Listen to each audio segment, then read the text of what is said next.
Esto, vamos a saludar al congresista Héctor Valer, miembro de la bancada de Somos Perú, vocero de la bancada de Somos Perú, para que nos diga cómo vienen desarrollándose las primeras semanas de la nueva legislatura. Muy buenas noches, señor Valer. Buenas noches, don Fernando. Buenas noches a todo el Perú. Las actividades de las primeras semanas en el Congreso se viene desarrollando con total tranquilidad. En primer lugar, ya hubo 2 juntas de portavoces. La primera vez fue para aprobar los miembros titulares de las comisiones grandes y de las medianas.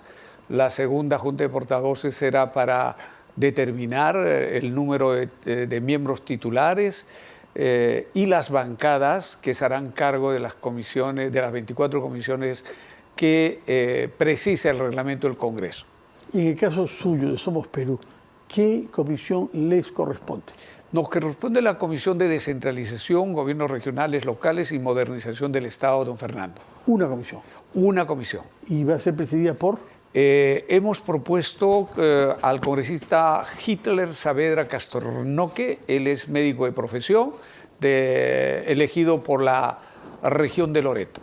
¿Y tiene experiencia en descentralización? Él tiene experiencia sobre todo en el análisis de las políticas de gobiernos regionales, locales, etcétera, en materia de salud, y creo que es un tema muy importante a tener en cuenta en todo el país. Muy bien. Hablemos entonces sobre las autoridades del Congreso. Usted sabe que han habido una serie de cuestionamientos por la elección del señor Salwana, a quien algunos le atribuyen vínculos con la minería ilegal. Su opinión sobre estos cuestionamientos. Mi opinión está dirigido en a dos espacios, mi querido don Fernando. En el primer espacio, él no nos olvidemos que fue y es abogado de profesión.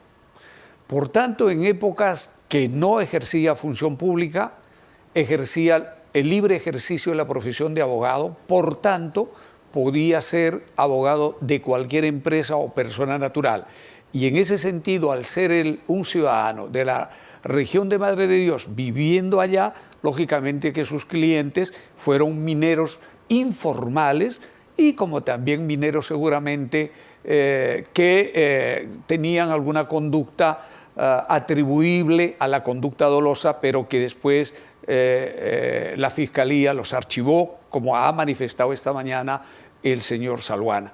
Y por el otro lado, creemos de que los proyectos que él ha presentado siempre estuvieron orientados a la formalización y también, desde luego, a escuchar las voces de los mineros informales, no ilegales, informales que vinieron en una marcha sacrificada al Perú para derogar, por ejemplo, la sexta disposición transitoria. Y a Perú no, a Lima.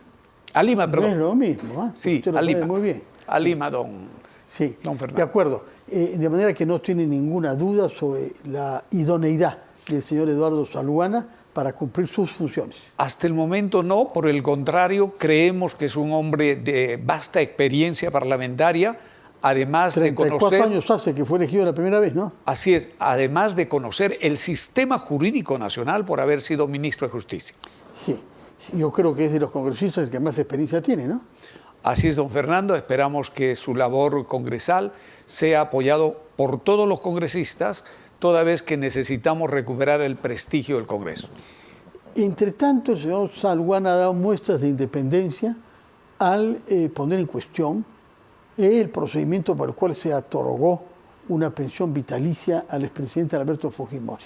Usted también es abogado y habrá escuchado a la señora Luz Pacheco, vicepresidente del Tribunal Constitucional, declarar que el señor Fujimori no ha sido eximido de la condena y que es considerado un condenado, un delincuente, y que en consecuencia tiene limitaciones para candidatura y para cobrar una pensión vitalicia de acuerdo a una ley que él mismo promulgó el año 95. Su opinión sobre este tema jurídico. Esa interpretación jurídica constitucional es correcta. Correcta porque el indulto no le exime de la condena y un condenado no tiene beneficios de renta ni beneficios de honorario conforme a la ley vigente. Por tanto, bien ha hecho el presidente del Congreso de la República en poner en debate la mesa directiva y de acá a 60 días tener informes técnicos, jurídicos y legales de gente que conozca de derecho administrativo y que sean autores de doctrinarios, etcétera, a fin de pronunciarse en forma institucional respecto a este tema que lamentablemente la gestión anterior no lo pudo hacer. ¿60 días le parece un plazo necesario para tomar una decisión sobre esta decisión administrativa? Porque se los ha dicho que es una decisión administrativa. Yo creo que primó la unidad institucional. Al interior de la mesa directiva, hasta donde sabemos, porque fue a puerta cerrada, hasta donde sabemos fue un debate duro, un debate de fondo, y para no demostrar una posición doble al exterior de la institución, bueno, han cedido a que se les siga pagando durante 60 días, pero con una condición, hasta donde sabemos. La condición será si las opiniones de los expertos es para no darle estos beneficios, entonces tendrá que devolver el dinero pagado durante estos 3 meses que el Congreso de la República le dio al señor Fujimori. Muy bien, ahora hablamos entonces sobre otro tema que tiene que ver con un colega suyo, el señor Luis Cordero, quien ha presentado un proyecto para que condenados por corrupción puedan ser candidatos a la presidencia de la República. Su opinión sobre esta iniciativa.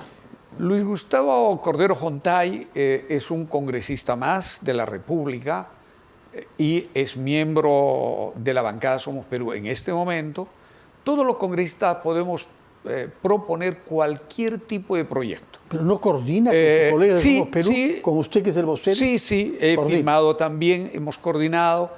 ¿Qué es lo que ha firmado usted? ¿Este proyecto? Sí. ¿Es favorable? Pero no en el sentido que se está difundiendo. Él mismo ha sacado un pronunciamiento.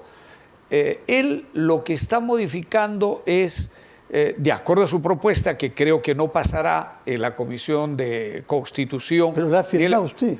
Sí, claro, porque nosotros en la bancada lo que tenemos que hacer es firmar los proyectos de iniciativa de cualquier congresista. ¿Aunque le parezca una aberración? No una aberración, sino es su forma de... No, pero yo no digo que sea esto, pero si alguien, colega suyo, puede suceder, se le ocurre proponer una aberración, no, ¿firmaría también? No pasa. Definitivamente no va a pasar porque en la bancada nosotros tamizamos. En este caso sí, porque está la presunción de inocencia de todas las personas y está también el principio de rehabilitación de todas las personas, así hayan tenido condena, siempre en cuando hayan cumplido con su condena y también con su reparación civil. O sea, es favorable que un condenado por corrupción pueda postular a la presidencia de la República. Siempre en cuando la Comisión de Constitución y el Pleno del Congreso de la República lo apruebe. Pero nosotros estamos defendiendo en todo caso el principio de inocencia y la rehabilitación de todos los ciudadanos del país. Pero si se trata de un condenado, no hay inocencia. La condena existe. Pero hay rehabilitación de don Fernando. Es decir, el peor delincuente del país se puede rehabilitar, y si está rehabilitado en sus derechos y en sus deberes como cualquier ciudadano, ¿no es cierto?, tiene derecho a todos los derechos que la Constitución le faculta. Pero como en esta ley especial, que son leyes orgánicas de elecciones, ya son criterios especiales, y en estos criterios especiales lo que estamos proponiendo al debate es que si los rehabilitados pueden o no postular a las elecciones. Yo particularmente como congresista no creo que este proyecto de ley pase o sea aprobado en la Comisión de Justicia. Por lo que usted dice, parece que ha firmado con esperanza de que no se apruebe. Con la esperanza de apoyar una iniciativa que para el congresista Luis Gustavo Cordero Jontay le es viable, le es factible. Si no hubiese firmado como vocero o los otros no hubiesen apoyado, definitivamente estaríamos cercenando la democracia interna de nuestra bancada. Y en nuestra bancada lo que cultivamos es la democracia y el libre debate y también impulsamos que esto sea así en el Pleno del Congreso y en las comisiones correspondientes, don Fernando. Pero eso podría llevar a que alguien como Montesinos o como mañana el juez César Inostroza pudieran postular a la presidencia del Perú. Justamente ahí viene el debate. ¿Hasta dónde la resocialización alcanza? Y yo particularmente, yo no estoy de acuerdo a que ellos postulen en primer lugar. Pero sí estoy de acuerdo, pero sí estoy de acuerdo en que los proyectos de ley, iniciativas legislativas, se sometan al debate de la mayoría, para que no crean de que al interior de la bancada hay un cercenamiento de su libertad de expresión y de su libertad de iniciativa legislativa. Bueno, ¿cuántos miembros tienen ustedes en la bancada? En este momento 7. 7, bueno. No corren el riesgo de que si se pelean con el señor Cordero y él decide irse, que disuelta. No, porque eso pasa con los que tienen 5. Sí, tienen y 7. somos de una línea democrática, de una línea que hemos venido manteniendo, ¿no? Que es la gobernabilidad del país por una inversión internacional y nacional, con seguridad jurídica, etc. Tenemos una oposición en algunas cosas con el Poder Ejecutivo, ¿no? Pero también impulsamos la descentralización y el fortalecimiento de todos los sectores productivos del país. De acuerdo. Hablemos sobre otro tema que tiene que ver con el Congreso antes de hablar sobre el Ejecutivo, por favor, que es el caso de los mochasueldos, señor Valer. Estamos ante un 13º congresista cuestionado por ese tema, según declaraciones hechas por un subalterno. Usted reconocerá, antes que se confirmen los hechos, estoy hablando sobre el principio, que es repugnante que un jefe use su poder, más aún si es un poder además político, además de laboral, para obligar a una persona a que el salario pactado en un contrato pase parcialmente al jefe. Repugnable, asqueroso, falta de ética, y que ellos deberían ser suspendidos en sus funciones, automáticamente, sobre todo tratándose de valores éticos y morales que estén en el campo de la filosofía, en la cual usted se mueve con mucha autoridad, don Fernando. Pero lamentablemente el reglamento del Congreso de la República sobre ética está mal elaborado. Está mal elaborado tanto en su código de ética y en su reglamento peor. Hemos planteado algunas modificaciones y normas modificatorias que no han sido aprobados en el periodo legislativo anterior. Por esa razón, por ejemplo, nosotros hemos planteado que el presidente de la Comisión de Ética tiene que saber algo de derecho, algo de filosofía. No puede presidir una comisión de ética una persona que ha sido preparado para ser chef, para ser un cocinero, como lo hemos visto en la legislatura anterior, ¿no? ¿Algún cocinero había? Claro, el señor Diego Bazán tiene preparación para ser chef. Él no ha terminado ningún estudio universitario. Por eso que no conocía los principios elementales del debido proceso, ¿no? Para llevar a cabo un debate. Lo que él hacía es escuchar el informe de los asesores, sometía a debate y por voto aprobaban los informes. Por eso que muchas veces algunos abogados que estuvimos ahí, como el congresista Alex Paredes, yo, cuestionábamos los informes que estaban mal elaborados. ¿Tiene memoria de algún caso específico? Por ejemplo, el caso del congresista Doroteo. El caso del congresista Doroteo... Uno de los supuestos niños, ¿no? Uno de los supuestos niños. Sí. Tenía como al acusador, el acusador tenía como testigo nada menos que al tío de los hijos de esta señora.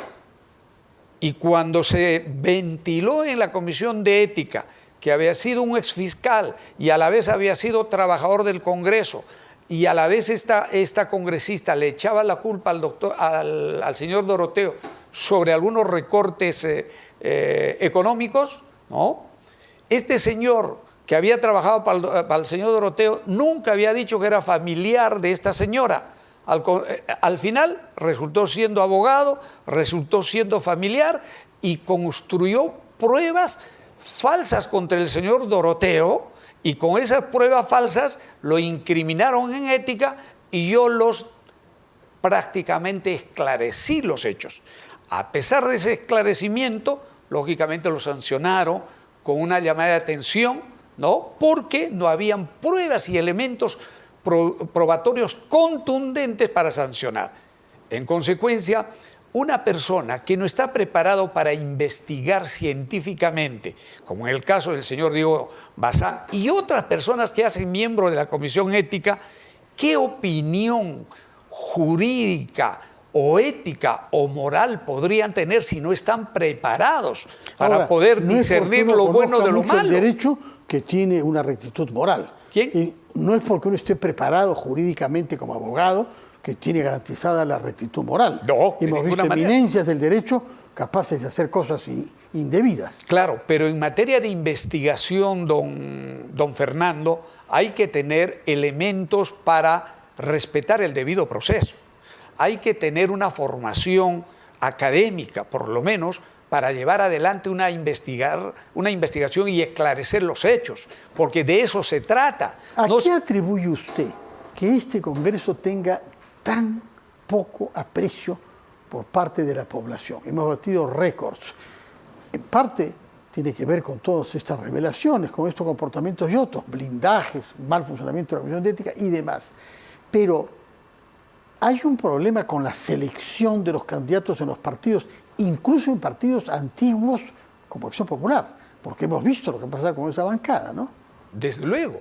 Yo creo que el reproche popular contra los congresistas, don Fernando, pienso que se debe a la conducta reprochable de muchos congresistas que nunca tuvieron una formación ética y moral y que posiblemente estuvieron acostumbrados al día a día, a trabajar día a día, porque muchos de ellos llegaron sin un centavo en el bolsillo y ahora que ven la oportunidad del poder y del buen sueldo, ¿no?, imponen medidas arbitrarias y dolosas como cortar, por ejemplo, cortar sus salarios con porcentajes, en primer lugar. En segundo lugar, cuando ellos bajan a sus regiones, ellos se supone que tienen que hacer gestión regional. Y ellos lo que hacen con su sueldo y posiblemente con el dinero de la representación es ahorrar y no gastar para recorrer toda su región. ¿Por qué dice bajan a sus regiones? En muchos casos suben a sus regiones, ¿no? No, se mantienen en el poder. No, porque cuando bajan a sus regiones, dice usted, no es baja. decir, es cuando uno va a las regiones, en la mayor parte... ¿Por qué? Es un término político de Aya La Torre, porque el partido aprista en el cual yo milité 47 años, normalmente está basado en la pirámide de Kelsen. Entonces, en la vértice superior siempre está el Comité Ejecutivo Nacional y de ahí que nosotros decimos bajamos a las bases. Sí, ¿no? Pero no a las regiones. Cuando uno va a Cerro de Pasco, sube. Cuando uno va a Huancayo, bueno, sube. Cuando va a Cusco, sube. En materia de geografía, claro que sí. No, y bajar a las regiones, la verdad es que me llamó No, la ese atención. es un término político. Bueno, de Lapra será, no sé de quién, pero yo no lo he escuchado. En todo caso, dejemos de hablar sobre el Congreso, usted ha sido suficientemente severo, quiero que me hable sobre el gobierno. En primer lugar, se nos ha dicho que no va a haber cambios de los ministros por ahora. Su opinión sobre el desempeño de estos ministros que tenemos ahora. Yo creo que si no hay cambio de ministros, estaríamos fortaleciendo la debilidad del Consejo de Ministros. Creo que es oportuno hacer algunos cambios. ¿Cuáles haría usted? Por ejemplo, el Ministerio de Agricultura. El Ministerio de Agricultura, lamentablemente, con la política que ha empezado, no es una política de desarrollo económico. Uno de ellos, por ejemplo, él apenas ingresó como ministro, dijo, es necesario traer semillas modificadas y presentó al Congreso de la República. Genéticamente modificadas. Sí, genéticamente modificadas. Por ejemplo, quiso adelantar al próximo año, ¿no?, cultivos genéticamente modificadas en el país. moratoria, sí. ¿No es cierto? En consecuencia, eso en el país no debemos permitir. Y peor aún, cuando él manifestó que en el Perú no hay hambre, ¿no?, cuando es totalmente lo contrario. Tercero, que no está prestando atención a las más de 200 juntas de usuarios en todo el país. Cuarto, no está generando una reestructuración o reingeniería en su sector porque hay muchos programas aislados, don Fernando. Está, por ejemplo, el INIA, está por el otro lado el PCI, está por el otro lado los proyectos especiales, Baagua, San Ignacio, está por el otro lado el programa Sierra Azul, está por el otro lado el Fondo DRI, ¿no es cierto?, o Agrorural, está por el otro lado, etcétera. Es decir, hay una diseminación de unidades ejecutadas, además de las agencias agropecuarias en las regiones, duplicando funciones a las direcciones generales agrarias que dependen de los gobiernos regionales. Por tanto, entonces usted lo censuraría. ¿Pero por qué son tan no, más que censurar, colegas? Hacer de que el gobierno se dé cuenta que Bueno, tiene pero que no cambiar. se da cuenta, no quiere, ya lo ha dicho ayer aquí. El Ministerio de Cultura es otra de ellos. ¿Qué reproches tiene usted contra la ministra de Cultura? Sí. Primero, el no haber podido organizar el cobro de ingreso a Machu Picchu.